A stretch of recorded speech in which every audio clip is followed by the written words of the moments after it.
চাপময় নগর জীবনে একটু শান্তির খোঁজে এবার অভিনব আয়োজন করল চীন। সাংহাইয়ের ডংপিং ন্যাশনাল ফরেস্ট পার্কে অনুষ্ঠিত হলো ঘুমের প্রতিযোগিতা, যেখানে অংশগ্রহণকারীদের কাজ কেবল ভালো করে ঘুমানো। বসন্তের নিরিবিলি বনভূমিতে বিছানা পেতে চোখে মাস্ক পরে প্রতিযোগীরা শুয়ে পড়েন গভীর ঘুমের লড়াইয়ে। অত্যাধুনিক যন্ত্রের মাধ্যমে তাদের ঘুমের সময় ও মান রিয়েল টাইমে পর্যবেক্ষণ করা হয়, যার ভিত্তিতেই নির্ধারণ হয় বিজয়ী।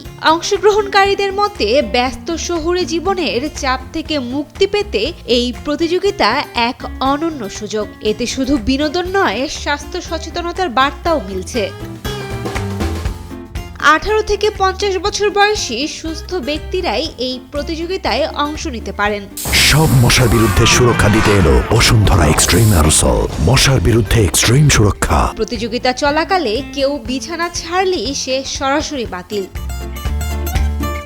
অন্যরকম এই প্রতিযোগিতায় যিনি সেরা ঘুমাতে পারবেন তার জন্য রয়েছে 3000 ইউয়ান পর্যন্ত পুরস্কার, যা বাংলাদেশি অর্থমূল্যে 53,000 টাকার সমান। এছাড়া রয়েছে দ্রুত ঘুমিয়ে পড়ার জন্য আলাদা পুরস্কার এবং পুরোটা সময় ঘুমিয়ে থাকাদের জন্য বিশেষ বোনাস।